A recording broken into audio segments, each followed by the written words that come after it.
ಸಂಸ್ಥೆ ಸಕ್ಸಸ್ ನವೋದಯ ತರಬೇತಿ ಕೇಂದ್ರ ಸಿಂಧನೂರು. ಈ ಸಂಸ್ಥೆಯ ಸಕ್ಸಸ್ ನವೋದಯ ತರಬೇತಿ ಕೇಂದ್ರದ ಸಂಸ್ಥೆಯ ಸಂಸ್ಥಾಪಕರು ಮತ್ತು ತರಬೇತುದಾರರಾಗಿರ್ತಕ್ಕಂಥ ನಾವು ಈ ದಿನ ಅಂದ್ರೆ ದಿನಾಂಕ 20/2/2026 ನಡೆದಿರ್ತಕ್ಕಂಥ ಆದರ್ಶ ವಿದ್ಯಾಲಯದ ಕೀ ಉತ್ತರಗಳನ್ನು ನೋಡೋಣ. ಇದು ನಮ್ದು ಶ್ರೀ ಕನಕದಾಸ ಕಲ್ಯಾಣ ಮಂಟಪ, ಕುಷ್ಟಗಿ ರಸ್ತೆ, ಸಿಂಧನೂರಲ್ಲಿ ಈ ಸಂಸ್ಥೆ ಬರುತ್ತದೆ. ಜೊತೆಗೆ ನಮ್ಮ ಮೊಬೈಲ್ ನಂಬರ್ ಬಂದು 96 11 20 72 70 52. ಮತ್ತೊಂದು ನಂಬರ್ ಬಂದು 96 11 26 70 52. ಇವತ್ತು ಈ ಒಂದು ವಿಡಿಯೋ ನೋಡುತ್ತಿರುವ ನಮ್ಮ ಕರ್ನಾಟಕದ ಮಹಾಜನತೆಗೆ ಮತ್ತು ಪ್ರೀತಿಯ ವಿದ್ಯಾರ್ಥಿಗಳಿಗೆ ಮತ್ತು ಶಿಕ್ಷಕ ಪ್ರೇಮಿಗಳಿಗೆ ತಿಳಿಯಪಡಿಸುವುದೇನೆಂದರೆ, ಈ ವಿಡಿಯೋ ನೋಡುತ್ತಿರುವ ಎಲ್ಲರೂ ಯಾವುದೇ ರೀತಿಯ ವಿಡಿಯೋವನ್ನು ಸ್ಕಿಪ್ ಮಾಡದೆ ನೋಡ್ಬೇಕಾಗಿ ವಿನಂತಿ. ಮತ್ತು ಅದರ ಜೊತೆಗೆ ಶೇರ್ ಮಾಡಿ, ಸಬ್ಸ್ಕ್ರೈಬ್ ಮಾಡೋದನ್ನ ಮರೆಯಬೇಡಿ. ಇದೇನಪ್ಪ ಇದು ಕೀ ಉತ್ತರ ಹೇಳೋದಂತೇಳಿ ಏನ್ ಹೇಳ್ತಾರಲ್ಲ ಸರ್ ಅಂತ ಅನ್ಕೊಂಡಿರಿ. ನಮ್ಮಲ್ಲಿ ಅಂದ್ರೆ ಶ್ರೀ ಕನಕದಾಸ ಕಲ್ಯಾಣ ಮಂಟಪ ಸಿಂಧನೂರಿನಲ್ಲಿ ಇಲ್ಲಿ ರಾಜ್ಯ ಮಟ್ಟದ ಸಕ್ಸಸ್ ಟ್ಯಾಲೆಂಟ್ ಅವಾರ್ಡ್ ಅನ್ನ ಮಾಡ್ತಾ ಇದ್ವಿ. ಯಾರಿಗೆ ಅಂದ್ರೆ ಪ್ರಸ್ತುತವಾಗಿ 3 ಮತ್ತು 4ನೇ ತರಗತಿಯ ವಿದ್ಯಾರ್ಥಿಗಳಿಗೆ ರಾಜ್ಯ ಮಟ್ಟದ ಸಕ್ಸಸ್ ಜೀನಿಯಸ್ ಟ್ಯಾಲೆಂಟ್ ಅವಾರ್ಡ್ ಅನ್ನು ಮಾಡ್ತಾ ಇದ್ವಿ. ಅದ್ರ ಜೊತೆಗೆ ಮತ್ತೊಂದು ಏನ್ ಮಾಡ್ತಾ ಇದ್ವಿಪ್ಪ ಅಂದ್ರೆ, ಅದೇ ರೀತಿಯಾಗಿ ರಾಜ್ಯ ಮಟ್ಟದ ಸಕ್ಸಸ್ ಜೀನಿಯಸ್ ಟ್ಯಾಲೆಂಟ್ ಅವಾರ್ಡ್ ಅನ್ನ 5, 6, 7, 8, 9ನೇ ತರಗತಿಯ ವಿದ್ಯಾರ್ಥಿಗಳಿಗೆ ಕೂಡ ಈ ರಾಜ್ಯ ಮಟ್ಟದ ಟ್ಯಾಲೆಂಟ್ ಅವಾರ್ಡ್ ಅನ್ನು ಮಾಡ್ತಾ ಇದ್ವಿ. ಅದ್ರ ಜೊತೆಗೆ ಪ್ರೈಸ್ ಇದೆ. ಅದ್ರ ಜೊತೆಗೆ ಉಚಿತ ಶಿಕ್ಷಣ ಕೂಡ ಇದೆ. ಉಚಿತ ಶಿಕ್ಷಣ ಕೂಡ ನೀಡ್ತಾ ಇದ್ವಿ.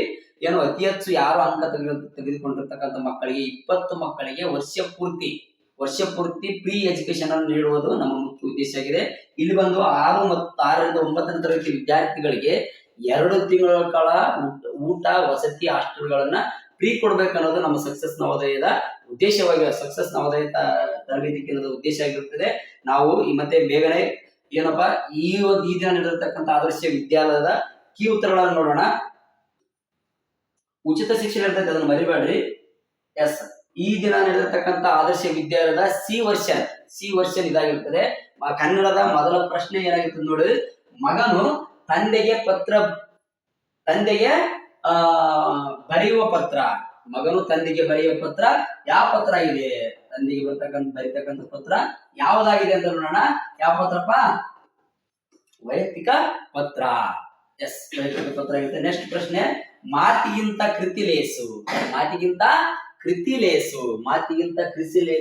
ಎಂಬ ತತ್ವ ಜನರಲ್ ಬೇವ್ರ ಅವರದು. ಈ ವಾಕ್ಯದಲ್ಲಿ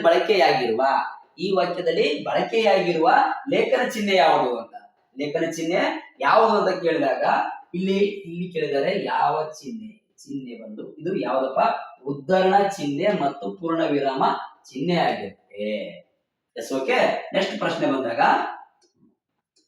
ಈ ವಿಡಿಯೋ ನೋಡ್ತಕ್ಕಂತ ಮಕ್ಕಳು ಯಾವುದೇ ಕಾರಣಕ್ಕೂ ವಿಡಿಯೋವನ್ನು ಸ್ಕಿಪ್ ಮಾಡುವಂತಿಲ್ಲ. ಮಾಡಿದ್ರೆ ಈ ವಿಷಯದ ವಿಸ್ತಾರವನ್ನ ನೀವು ತಿಳ್ಕೊಳ್ಳಲ್ಲ ಮತ್ತೆ ನಿಮಗೆ ಕೀ ಉತ್ತರಗಳು ದೊರಕಲ್ಲ. ಹಾಗಾಗಿ ಯಾವುದೇ ಕಾರಣಕ್ಕೂ ಮಕ್ಕಳು ಈ ವಿಡಿಯೋವನ್ನು ಸ್ಕಿಪ್ ಮಾಡಬೇಡಿ.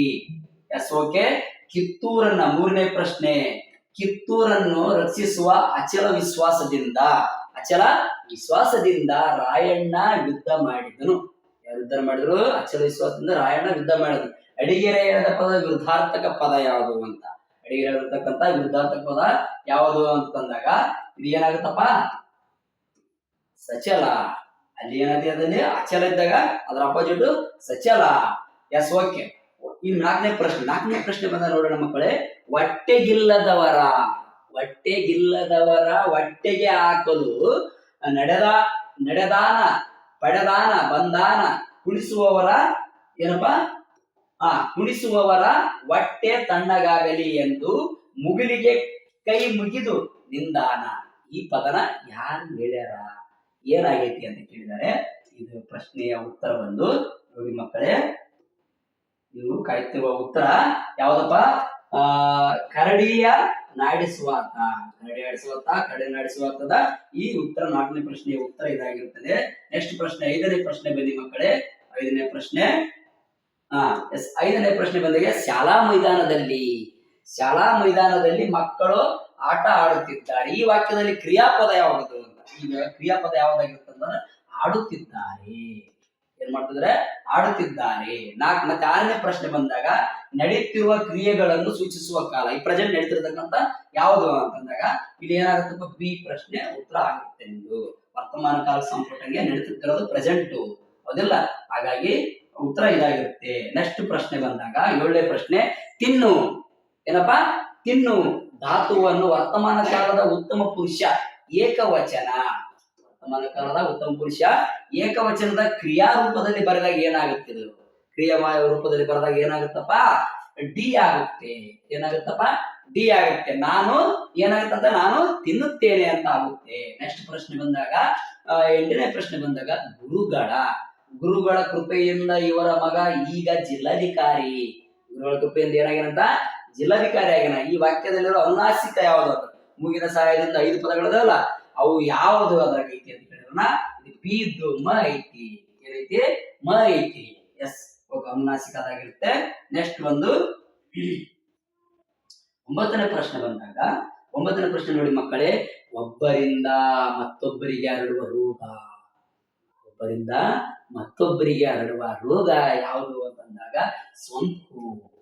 ಚಿಕಿತ್ಸೆ ಅಲ್ಲ, ಸುಶ್ರುತ ಅಲ್ಲ, ಶೋಷಣೆ ಅಲ್ಲ, ಸೋಂಕಾಗತ್ತ ಒಬ್ಬರಿಂದ ಒಬ್ಬರಿಗೆ ಹರಡೋದು. 10ನೇ ಪ್ರಶ್ನೆ ಬಂದಾಗ ಕೈಲಾಸದಲ್ಲಿ ಬೃಹತ್ ಕೃಷಿ ವಸ್ತುಗಳ ನಾ ನೋಡಿದೆ. ಕೈಲಾಸದಲ್ಲಿ ಏನ್ ಮಾಡಿದ? ಕೃಷಿ ವಸ್ತುಗಳ ನಾ ನೋಡಿದೆ. ಈ ವಾಕ್ಯದಲ್ಲಿ ವಿಜಾತಿ ಸಂಯುಕ್ತ ಅಕ್ಷರ ಯಾವ್ದಪ್ಪ ಅಂತ, ವಿಜಾತಿ ಸಂಯುಕ್ತ ಅಕ್ಷರ ಬಂದಾಗ ವಸ್ತುಗಳ ಅಥವಾ ವಸ್ತುಗಳು ಆಗ್ತದ. ಎಸ್, ನೆಕ್ಸ್ಟ್ ಮಕ್ಕಳೇ ನೋಡಿ 11ನೇ ಪ್ರಶ್ನೆ ಬಂದಾಗ ನೋಡ್ತಾ ಇದ್ರಲ್ಲ, ಯಾವುದೇ ಕಾರಣಕ್ಕ ಈ ವಿಡಿಯೋನ ಸ್ಕಿಪ್ ಮಾಡಬೇಡ್ರಿ. ಇದು ಎಲ್ಲಿಂದ ಪ್ರಸಾರವಾಗ್ತದೆ ಅಂದ್ರೆ ಸಕ್ಸಸ್ ನವೋದಯ ತರಬೇತಿ ಕೇಂದ್ರ ಸಿಂಧನೂರು, ರಾಯಚೂರು ಜಿಲ್ಲಾ ಸಿಂಧನೂರು ತಾಲೂಕಿನಿಂದ ಈ ಒಂದು ವಿಡಿಯೋ ಆದರ್ಶಕ್ಕೆ ಸಂಪರ್ಕಂಗೆ ಈ ಒಂದು ವಿಡಿಯೋ ಪ್ರಸಾರವಾಗ್ತಿದೆ.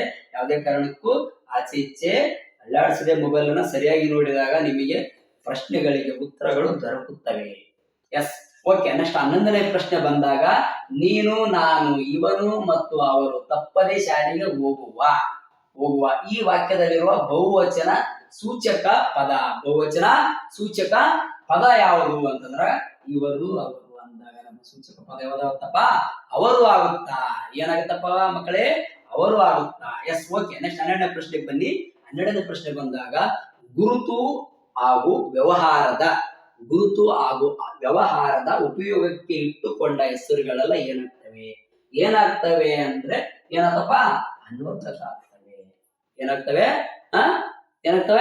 ಅನ್ವರ್ಥಕ ಆಗ್ತವೆ. ಏನಪ್ಪಾ? ಕೂಲ್ಡ, ಕುಂಟ, ವ್ಯಾಪಾರಿ ಏನಾಗ್ತವೆ? ಅನ್ವರ್ಥಕ ಆಗ್ತದೆ. S, okay. ನೆಕ್ಸ್ಟ್ ಪ್ರಶ್ನೆ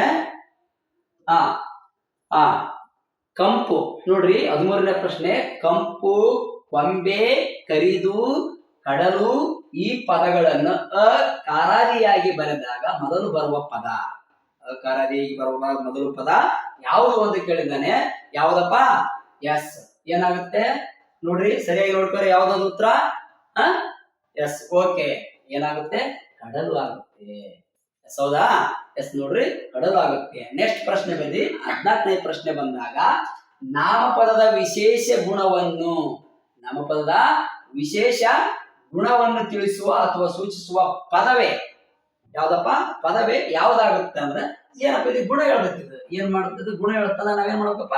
ಗುಣ ವಿಶೇಷಣ ಹಾಕ್ಬೇಕು ಕಾಮನ್ ಆಗಿ, ಹೌದಾ? S, okay.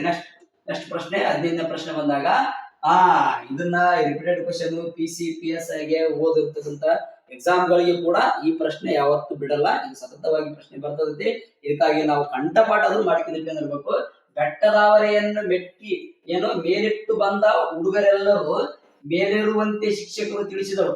ಬೆಟ್ಟದಾವರೆಯನ್ನು ಮೇಲಿಟ್ಟು ಬಂದ ಹುಡುಗರೆಲ್ಲರೂ ಮೇಲೇರುವಂತೆ ಶಿಕ್ಷಕರು ತಿಳಿಸಿದರು. ಮೇಲಿನ ಯಾವ ಪದ ಬಿಡಿಸಿದಾಗ ಆದೇಶ ಸಂಧಿ ಏರ್ಪಡುತ್ತದೆ ಅಂತ ಕೇಳೋಣ. ಅದು ನೇರವಾಗಿ ಡೈರೆಕ್ಟ್ ಉತ್ತರಕ್ಕೆ ಬರೋಣ. ಬೆಟ್ಟದಾವರೆ. ಬೆಟ್ಟ ಪ್ಲಸ್ ತಾವರೆ, ಬೆಟ್ಟದಾವರೆ. ಗುರುಗಳ 16ನೇ ಪ್ರಶ್ನೆ, ಗುರುಗಳ ದೆಸೆಯಿಂದ ನನ್ನ ಬಾಳು ಬೆಳಕಾಯಿತು.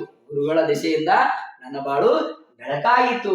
ದೆಸೆಯಿಂದ ಪದವು ಸೂಚಿಸುವ ವಿಭಕ್ತಿ ಪ್ರತ್ಯಯ ಯಾವುದು ಅಂತ ಕೇಳೋಣ. ಪಂಚಮಿ ದೆಸೆಯಿಂದ. ಏನಪ್ಪಾ? ಪಂಚಮಿ ದೆಸೆಯಿಂದ. ನೆಕ್ಸ್ಟ್ ಇಂಗ್ಲಿಷ್ ಬಂದೀಗ ಇಂಗ್ಲಿಷ್ ನೋಡೋಣ. ಇಂಗ್ಲಿಷ್ ನಲ್ಲಿ ಮೊದಲನೇ ಪ್ರಶ್ನೆಯ ಉತ್ತರ ಯಾವುದು ಅಂದಾಗ ಮೊದಲನೇ ಪ್ರಶ್ನೆ ಉತ್ತರ ಬಂದಾಗ ಏನಾಗುತ್ತಪ್ಪ ಸಿ ಆಗುತ್ತೆ. ಮೊದಲನೇ ಪ್ರಶ್ನೆಯ ಉತ್ತರ ಏನಾಗುತ್ತಪ್ಪ ಸಿ ಆಗುತ್ತೆ. ನೆಕ್ಸ್ಟ್ ಎರಡನೆಯ ಪ್ರಶ್ನೆಯ ಉತ್ತರ ಬೇಗ ಬೇಗ ಹೋಗೋಣ, ಟೈಮ್ ಇಲ್ಲ, ಬೇಗ ಬೇಗ ಎರಡನೇ ಪ್ರಶ್ನೆ ಬಂದಾಗ ಏನಾಗುತ್ತಪ್ಪ ಡಿ ಆಗುತ್ತೆ. ಎಸ್ ಓಕೆನಾ. ಎಷ್ಟು ಮೂರನೇ ಪ್ರಶ್ನೆ ಬನ್ನಿ. ಯಾವ ಪ್ರಶ್ನೆ? ಮೂರನೇ ಪ್ರಶ್ನೆ ಬಂದಾಗ ಮೂರನೇ ಪ್ರಶ್ನೆಯ ಉತ್ತರ ಏನಂತ ನೋಡೋಣ. ಎಸ್ ಮೂರನೇ ಪ್ರಶ್ನೆಯ ಉತ್ತರ ಬಂದಾಗ ಎ ಆಗುತ್ತೆ. ಏನಪ್ಪಾ ರಮಣ ಮಹರ್ಷಿ. ಓಕೆ ಏನಂತ ಬರ್ಡ್ಸ್. ನೆಕ್ಸ್ಟ್ ಈ ನಾಲ್ಕನೇ ಪ್ರಶ್ನೆ ಬಂದಾಗ ನಾಲ್ಕನೇ ಪ್ರಶ್ನೆಯ ಉತ್ತರ ಯಾವ್ದಾಗುತ್ತೆ ಅಂತಂದ್ರೆ ಏನಾಗುತ್ತಪ್ಪ ಡಿ ಆಗುತ್ತೆ. Yes okay. ನೆಕ್ಸ್ಟ್ ಬಂದಾಗ ಐದನೇ ಪ್ರಶ್ನೆ ಬಂದಾಗ ಪ್ರಶ್ನೆಯ ಉತ್ತರ ಏನಾಗುತ್ತಪ್ಪ ಐದನೇ ಪ್ರಶ್ನೆಯ ಉತ್ತರ ಬಂದಾಗ ಇಂಗ್ಲಿಷ್ ಏನಾಗುತ್ತೆ ಎ ಆಗುತ್ತೆ. ಓಕೆನಾ. Yes okay. ನೆಕ್ಸ್ಟ್ ಆರನೇ ಪ್ರಶ್ನೆಯ ಉತ್ತರ ಬಂದಾಗ ಆರನೆಯ ಪ್ರಶ್ನೆಯ ಉತ್ತರ ಏನಾಗುತ್ತೆ ಮಕ್ಕಳೇ? ಇದು ಏನಾಗುತ್ತಪ್ಪ ಸಿ ಆಗುತ್ತೆ. ಏನಾಗುತ್ತಪ್ಪ ಸಿ ಆಗುತ್ತೆ. ಎಸ್ ಏಳನೇ ಪ್ರಶ್ನೆಯ ಉತ್ತರ ಏನಾಗುತ್ತೆ ಸಿ ಆಗುತ್ತೆ, ಡಿ ಆಗುತ್ತೆ. ಓಕೆನಾ. ಎಸ್ ನೆಕ್ಸ್ಟ್ ಎಂಟನೇ ಪ್ರಶ್ನೆಯ ಉತ್ತರ ಬಂದಾಗ ಏನಾಗುತ್ತೆ ಇದು ಕೂಡ ಸಿ ಆಗುತ್ತೆ. ಒಂಬತ್ತನೇ ಪ್ರಶ್ನೆ ಬಂದಾಗ ಏನಾಗುತ್ತಪ್ಪ ಒಂಬತ್ತನೇ ಪ್ರಶ್ನೆಯ ಉತ್ತರ ಏನಾಗುತ್ತಾ ರೈಟ್ ಇನ್ ದ ವರ್ಡ್ ಏನಾಗುತ್ತಪ್ಪ ಬಿ ಆಗುತ್ತಾ. ಎಸ್ ಏನಾಗುತ್ತಾ ಬಿ ಆಗುತ್ತೆ. ಎಸ್ ಮಕ್ಕಳೇ ಆ ಕಡೆ ಈ ಕಡೆ ನೋಡ್ಬೇಡಿ, ಆ ಕಡೆ ಈ ಕಡೆ ಹೊಲಿಸ್ಬೇಡಿ, ನೇರವಾಗಿ ನೋಡಿ, ನೇರವಾಗಿ ಉತ್ತರವನ್ನು ಪಡೆದುಕೊಳ್ಳಿ. ಹತ್ತನೆಯ ಪ್ರಶ್ನೆ ಬಂದಾಗ ಏನಾಗುತ್ತಪ್ಪ ಹತ್ತನೆಯ ಪ್ರಶ್ನೆ ಹಸ್ಬೆಂಡ್ ಆಗುತ್ತಾ ನೋಡ್ರಿ. ಹತ್ತನೇ ಪ್ರಶ್ನೆ ಒಂದಾಗುತ್ತಾ. ನೆಕ್ಸ್ಟ್ ಹನ್ನೊಂದನೇ ಪ್ರಶ್ನೆಯ ಉತ್ತರ ಏನಾಗುತ್ತಪ್ಪ ಡಿ ಆಗುತ್ತೆ. ಎಸ್ ಹದಿಮೂರನೇ ಪ್ರಶ್ನೆ ಹನ್ನೆರಡನೇ ಪ್ರಶ್ನೆ ಏನಾಗುತ್ತಪ್ಪ ಉತ್ತರ ಹನ್ನೆರಡನೆಯ ಪ್ರಶ್ನೆಯ ಉತ್ತರ ಬಂದಾಗ ಎಸ್ ನೋಡ್ರಿ ಹನ್ನೆರಡನೇ ಪ್ರಶ್ನೆಯ ಉತ್ತರ ಏನಾಗುತ್ತಪ್ಪ ಹನ್ನೆರಡನೇ ಪ್ರಶ್ನೆಯ ಉತ್ತರ ಎ ಆಗುತ್ತಾ. ಎಸ್ ಹನ್ನೆರಡನೇ ಪ್ರಶ್ನೆಯ ಉತ್ತರ ಎ ಆಗುತ್ತೆ. ಹದಿಮೂರನೇ ಪ್ರಶ್ನೆಯ ಉತ್ತರ ಏನಾಗುತ್ತಪ್ಪ ಎ ಆದ್ರೆ ಏನಾಗುತ್ತೆ ಎಸ್ ಹದಿಮೂರನೇ ಪ್ರಶ್ನೆ ಏನಾಗುತ್ತಪ್ಪ ಹದಿಮೂರನೇ ಪ್ರಶ್ನೆಯ ಉತ್ತರ ಏನಾಗುತ್ತೆ ಬಿ ಆಗುತ್ತಾ. ಎಸ್ ಬಿ ಆಗುತ್ತೆ. ಏನಾಗುತ್ತೆ ಡಿ ಆಗುತ್ತೆ. ಎಸ್ ಹದಿನಾಲ್ಕನೇ ಪ್ರಶ್ನೆಯ ಉತ್ತರ ಬಂದಾಗ the meaning of the word ಏನಾಗುತ್ತಪ್ಪ ಸಿ ಆಗುತ್ತೆ. ಸಿ ಆಗುತ್ತೆ ನೋಡ್ರಿ, ಸಿ ಆಗುತ್ತೆ. ಹದಿನೈದನೇ ಪ್ರಶ್ನೆ ಏನಾಗುತ್ತಪ್ಪ ಹದಿನೈದನೇ ಪ್ರಶ್ನೆಯ ಉತ್ತರ ಏನಾಗುತ್ತೆ ಅಂತ ನೋಡಿದಾಗ ಅದು ಕೂಡ ಏನಾಗುತ್ತಪ್ಪ ಸಿ ಆಗುತ್ತೆ. ಸಿ ಆಗುತ್ತೆ. ನೆಕ್ಸ್ಟ್ ಹದಿನಾರನೇ ಪ್ರಶ್ನೆ ಉತ್ತರ ಏನಾಗುತ್ತಪ್ಪ ಹದಿನಾರನೇ ಪ್ರಶ್ನೆಯ ಉತ್ತರ ಬಂದಾಗ ಬಿ ಆಗುತ್ತೆ. ಏನಾಗುತ್ತೆ ಮಕ್ಕಳೇ ಬಿ ಆಗುತ್ತೆ. ಓಕೆನಾ ಬಿ ಆಗುತ್ತೆ. ಮತ್ತೆ ನೆಕ್ಸ್ಟ್ ಪ್ರಶ್ನೆ ಬಂದಾಗ ಯಾವ್ದಪ್ಪ ಅದು ಮ್ಯಾಥ್ಸ್ ಗಣಿತ ಗಣಿತದ ಇದನ್ನು ಬೇಗ ನೋಡ್ಕೊಂಡು ಹೋಗೋಣ. ಗಣಿತದ ಬಂದಾಗ ಬಹಳ ಸುಲಲಿತವಾಗಿದಾವ ಮತ್ತೆ ಬಹಳ ವಿಸ್ತೀರ್ಣವಾಗಿದಾವ. ಅವೆಲ್ಲ ಹೇಳಿಕೆ ಕೂತ್ರೆ ಟೈಮ್ ಆಗುತ್ತೆ. ನೆಕ್ಸ್ಟ್ ಹೇಳೋಣ, ಅದೇನು ಪ್ರಾಬ್ಲಮ್ ಇಲ್ಲ, ಸವಿವರವಾಗಿ ಬಿಡಿಸೋಣ. ಈಗ ನೋಡಿ ಒಂದನೇ ಪ್ರಶ್ನೆ ಗಣಿತದ ಒಂದನೇ ಪ್ರಶ್ನೆ ಉತ್ತರ ಏನಾಗುತ್ತೆ ಅಂದ್ರೆ ಏನಾಗುತ್ತಪ್ಪ ಬಿ ಆಗುತ್ತೆ. ಎಸ್ 9 ಮತ್ತು 4 ಹೌದಾ. ನೆಕ್ಸ್ಟ್ ಪ್ರಶ್ನೆ ಆಮೇಲೆ ಏನಾಗುತ್ತಪ್ಪ ಅದು ಕೂಡ ಸೇಮ್ ಇಂಗ್ಲಿಷ್ ಅಲ್ಲಿ ಕೊಟ್ಟಿದ್ದಾರೆ, ಮತ್ತೇನಿಲ್ಲ. ಎರಡನೇ ಪ್ರಶ್ನೆ ಬಂದಾಗ ಎರಡನೇ ಪ್ರಶ್ನೆ ಏನಾಗುತ್ತಪ್ಪ 73 ಮೀಟರ್ ಮತ್ತೆ ಸೆಂಟಿಮೀಟರ್ 40 ಸೆಂಟಿಮೀಟರ್ ಅದ್ರ ಉತ್ತರ ಏನಾಗುತ್ತೆ ಅಂತಂದ್ರೆ ಮಕ್ಕಳ ನೋಡಿ ಏನಾಗುತ್ತಪ್ಪ ಎ ಆಗುತ್ತೆ. ಎ ಆಗುತ್ತೆ. ಎಸ್ ಅದು ಎ ಆಗುತ್ತೆ. ಮತ್ತೆ ಮೂರನೇ ಪ್ರಶ್ನೆ ಏನಾಗುತ್ತೆ? ಮೂರನೇ ಪ್ರಶ್ನೆ ಬಂದಾಗ ಏನಾಗುತ್ತಪ್ಪ ಮೂರನೇದು ಸಿ ಆಗುತ್ತಾ. ಸಿ ಆಗುತ್ತೆ. ಏನಾಗುತ್ತೆ ಸಿ ಆಗುತ್ತೆ ಮೂರನೇದು. ಅದಾದ್ಮೇಲೆ ನಾಲ್ಕನೇದು ಏನಾಗುತ್ತಪ್ಪ ಎಸ್ ನಾಲ್ಕನೇ ಪ್ರಶ್ನೆ ಕೊಟ್ಟಿರುವ ಸ್ತಂಭದ ನಕ್ಷೆಯನ್ನು ಇದೇನಾಗುತ್ತೆ. ನಾಲ್ಕನೇ ಪ್ರಶ್ನೆ ಉತ್ತರ ಏನಾಗುತ್ತೆ? ಎಸ್ ನಾಲ್ಕನೇ ಪ್ರಶ್ನೆ ಉತ್ತರ ನೋಡೋಣ. ನಾಲ್ಕನೇ ಪ್ರಶ್ನೆ ಉತ್ತರ ಏನಾಗಬಹುದು? ಎಸ್ ಡಿ ಆಗುತ್ತೆ. ಏನಾಗುತ್ತಪ್ಪ ಡಿ ಆಗುತ್ತೆ. ಓಕೆನಾ. ಎಸ್ ನೆಕ್ಸ್ಟ್ ಐದನೇ ಪ್ರಶ್ನೆ ಉತ್ತರ 5 ಮತ್ತು 6 ಪಟಪಟಗಳನ್ನು ಬೇಗ ಬೇಗ ನೋಡ್ಕೊಂಡು ಹೋಗೋಣ ಮಕ್ಕಳೇ. ಹುಲಿಗಳ ಸೃಷ್ಟಿ ಒಂದು ದಿನಕ್ಕೆ ಎಷ್ಟುಪ್ಪ 2068 ರೂಪಾಯಿ. ಅದೇನಾಗುತ್ತಪ್ಪ ಉತ್ತರ ಏನಾಗುತ್ತೆ ನಿಮ್ದು ಬಿ ಆಗುತ್ತೆ. ಎಸ್ ಅದೇ ರೀತಿಯಾದ ಒಂದು ಗಡಿಯಾರದಲ್ಲಿ ಸಮಯ 3 ಗಂಟೆ ಮತ್ತು 5 ನಿಮಿಷ ಆಗಿದೆ. ಗಡಿಯಾರದ ಮುಳ್ಳುಗಳ ನಡುವೆ ಉಂಟಾಗುವ ಕೋನ ಎಷ್ಟು ಅಂತ ಕೇಳಿದ್ದಾರೆ.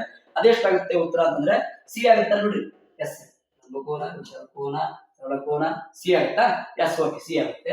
ನೆಕ್ಸ್ಟ್ ಪ್ರಶ್ನೆ ಎಷ್ಟನೇದಪ್ಪ? 7ನೇ ಪ್ರಶ್ನೆನಾ? Yes okay. ಏಳನೇ ಪ್ರಶ್ನೆ ನೋಡಿ 7ನೇ ಪ್ರಶ್ನೆ ಬಂದಾಗ ಏನ 0.125 ಭಿನ್ನರಾಶಿ ರೂಪ ಏನಾಗುತ್ತಪ್ಪ, ಅದು ಎ ಆಗುತ್ತೆ. ಓಕೆನಾ.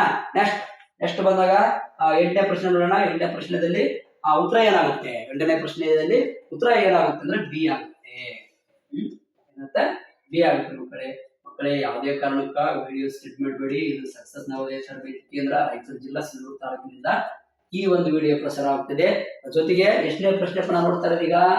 9ನೇ ಪ್ರಶ್ನೆ ನೋಡ್ಬೇಕಾ? ಎಸ್, 9ನೇ ಪ್ರಶ್ನೆ ನೋಡ್ಬೇಕು.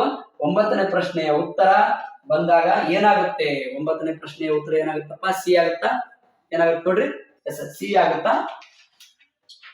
ನೀಡಿದ ಅಳತೆಯ ಏನದು ತ್ರಿಜ್ಯವನ್ನು ಉತ್ತರಿಸಲು ಬಳಸುವ ಸಾಧನೆ ಏನಾಗುತ್ತೆ? ಸಿ ಆಗುತ್ತೆ. ಅದಾ ಸಿ ಆಗುತ್ತೆ. ಎಸ್, ನೆಕ್ಸ್ಟ್ 10ನೇ ಪ್ರಶ್ನೆ ನೋಡೋಣ. 10ನೇ ಪ್ರಶ್ನೆ ಸಿ ವರ್ಷನ್. ಇದು ನೆನಪಿರಲಿ, ಆ ಕಡೆ ಈ ಕಡೆ ಮಾಡಬೇಡಿ.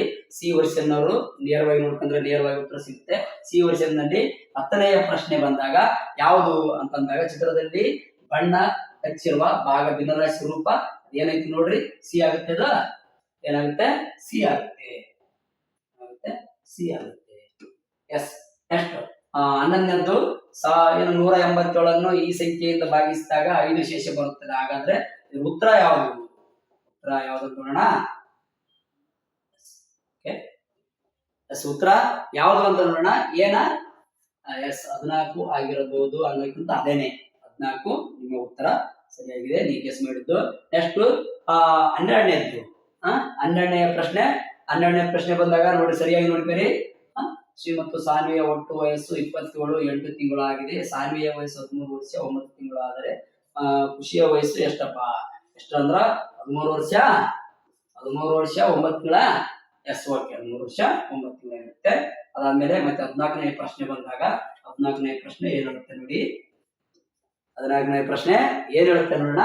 ಎಸ್, ಈ ಕೆಳಗಿನವರಲ್ಲಿ 10 ರಿಂದ 40 ಸಂಖ್ಯೆಗಳ ನಡುವಿನ ಆಹಾರವನ್ನು ಅಪವರ್ತ್ಯ ಕೇಳಿದಾಗ ಏನಾಗುತ್ತೆ? 12ರಿಂದ ಸ್ಟಾರ್ಟ್ ಆಗಿ 36 ಮುಗಿಯುತ್ತೆ. ಎಸ್, ಓಕೆನಾ. ನೆಕ್ಸ್ಟ್ 14ನೇ ಪ್ರಶ್ನೆ ಬಂದಾಗ 14ನೇ ಪ್ರಶ್ನೆ ಬರೋದು ಆಯತ ಘನದ ಅಂಚುಗಳು, ಮುಖಗಳು ಮತ್ತು ಶೃಂಗಗಳ ಕ್ರಮವಾಗಿ ಬಂದಾಗ ಏನಾಗುತ್ತೆ ಅಂತ ಕೇಳಿದಾನೆ. ಕ್ರಮವಾಗಿ ಬಂದಾಗ ಏನಾಗುತ್ತಪ್ಪ? ಸಿ ಆಗುತ್ತಾ? ಸಿ ಆಗುತ್ತಾ? ಓಕೆ, ಸಿ ಆಗುತ್ತೆ. ಅದಾದ ನಂತರ ನೆಕ್ಸ್ಟ್ 15ನೇ ಪ್ರಶ್ನೆ ಇರ್ಫಾದನ ವಾರ್ಷಿಕ ಆದಾಯ 2,48,305 ಹಾಗಾದ್ರೆ ಇದ್ರ ಉತ್ತರ ಏನು ಅಂತ ನೋಡೋಣ. ಎಸ್, ಉತ್ತರ ಬಂದಾಗ ಏನಾಗುತ್ತಪ್ಪ? ಎ ಆಗುತ್ತೆ. ಏನಾಗುತ್ತಪ್ಪ? 16ನೇ ಪ್ರಶ್ನೆ ಬಂದಾಗ 16ನೇ ಪ್ರಶ್ನೆಯ ಉತ್ತರ ನೋಡೋಣ. 16ನೇ ಪ್ರಶ್ನೆಯ ಉತ್ತರ ಏನಂತ ನೋಡೋಣ. 16ನೇ ಪ್ರಶ್ನೆಯ ಉತ್ತರ ಏನಪ್ಪಾ? 16ನೇ ಪ್ರಶ್ನೆಯ ಉತ್ತರ ಸಿ ಆಗಿರುತ್ತೆ. ಎಸ್, 16ನೇ ಪ್ರಶ್ನೆಯ ಉತ್ತರ ಏನಾಗಿರುತ್ತೆ? ಇದು ಮ್ಯಾಥ್ಸ್, ಗಣಿತದ ಪ್ರಶ್ನೆ ಉತ್ತರಗಳನ್ನ ಕೀ ಆನ್ಸರ್ ಗಳನ್ನ ನೋಡ್ತಾ ಇದ್ವಿ. ಜೊತೆಗೆ ನೆಕ್ಸ್ಟ್ 16ನೇ ಪ್ರಶ್ನೆ ಮುಗಿತು. 17ನೇ ಪ್ರಶ್ನೆ 17ನೇ ಪ್ರಶ್ನೆ ಇದೆ ನೋಡ್ರಪ್ಪ.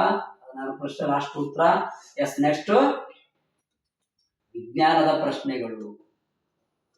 ಯಾವ ಪ್ರಶ್ನೆಗಳು? ಸೈನ್ಸ್ ಅಲ್ಲಿ ಇರ್ತಕ್ಕಂಥ ಪ್ರಶ್ನೋತ್ತರಗಳನ್ನ ನೋಡೋಣ.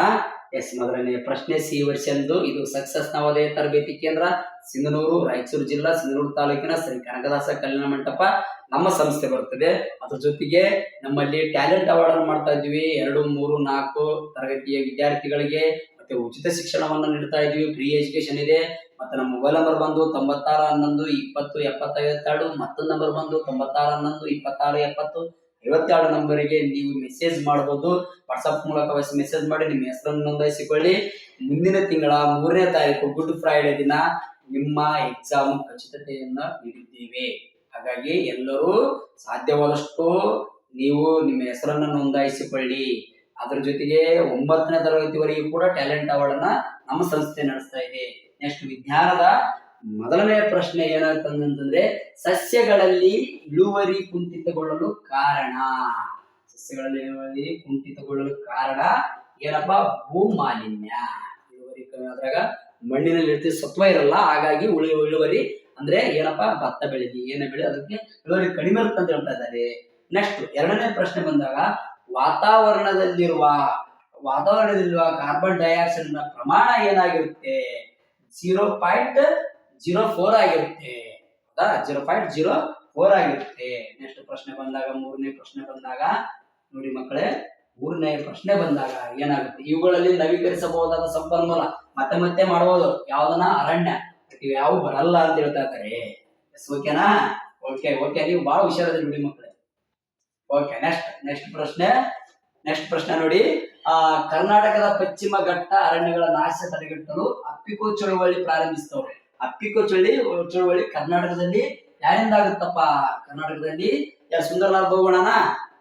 ಸುಂದರಲಾಲ್, ನೋಡ್ರಿ ಕರೆಕ್ಟ್ ನೋಡ್ಕೇರಿ. ಸುಂದರಲಾಲ್ ಬಹುಗುಣನ ಅಥವಾ ಪಾಂಡುರಂಗ ಹೆಗಡೆನ? ಪಾಂಡುರಂಗ ಹೆಗಡೆ ಕರ್ನಾಟಕದಲ್ಲಿ, ಭಾರತದಲ್ಲಿ ಏನಾದ್ರು ತಪ್ಪಿ ಯಾವ್ದೋ ಅಪ್ಪಿಕೋ ಈ ಕಡೆ ಅಲ್ಲಿ ಚಿಪ್ಕೋ ಚಳವಳಿ ಯಾರು ಮಾಡ್ತಾರ? ಸುಂದರಲಾಲ್ ಬಹುಗುಣ ಮಾಡ್ತಾರೆ. ಇಲ್ಲಿ ಅಪ್ಪಿಕೊಳ್ಳೋದು, ಅಲ್ಲಿ ಏನಪ್ಪಾ? S, okay. ನೆಕ್ಸ್ಟ್ ಐದನೇ ಪ್ರಶ್ನೆ ಬಂದಾಗ ನೋಡಿ ಮಕ್ಕಳೇ, ಐದನೇ ಪ್ರಶ್ನೆ, ಇವುಗಳಲ್ಲಿ ಪ್ರೋಟೀನ್ ಅನ್ನು ಒಳಗೊಂಡಿರುವ ಆಹಾರ ಪದಾರ್ಥ ಯಾವುದು? ಈ ಆಪ್ಷನ್ಸ್ ಗಳಲ್ಲಿ ಪ್ರೋಟೀನ್ ಆಹಾರ ಹೊಂದಿರೋದು ಯಾವ್ದಪ್ಪ? ಮೊಟ್ಟೆಯಲ್ಲಿ ಅತಿ ಹೆಚ್ಚಾಗಿರುತ್ತೆ. ಹಾಗಾಗಿ ನಿಮ್ಮ ಉತ್ತರ ಮೊಟ್ಟೆಯ ಹಳದಿ ಬಣ್ಣ ಅತಿ ಹೆಚ್ಚು ಪ್ರೋಟೀನ್ ಒಳಗೊಂಡಿರುತ್ತೆ. ಎಸ್, ನೆಕ್ಸ್ಟ್, ಮಲೇರಿಯಾ ರೋಗಕ್ಕೆ ಕಾರಣವಾದ ರೋಗಾಣು ಯಾವುದು?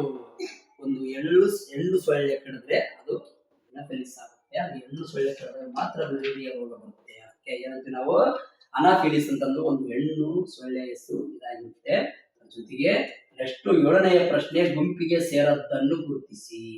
ಈ ತರ ಏನ್ ಚಾಟ್ ಕೊಟ್ಟಿದ್ದಾರೆ, ಏನೋ ಎಲೆಕೋಸು, ಜೋಳ, ತರಕಾರಿಗಳು, ಹತ್ತಿಗಳು ಕೊಟ್ಟಿದ್ದಾನೆ. ಅದರ ಉತ್ತರ ಬಂದು ಏನಾಗುತ್ತೆ ಅಂದ್ರೆ ಎಲೆಕೋಸು. ಎಲೆಕೋಸು ಉತ್ತರವಾಗುತ್ತೆ. ಓಕೆನಾ? ಎಸ್, ನೆಕ್ಸ್ಟ್ ಪ್ರಶ್ನೆ ಬನ್ನಿ ಮಕ್ಕಳೇ. ನೆಕ್ಸ್ಟ್ ಪ್ರಶ್ನೆ,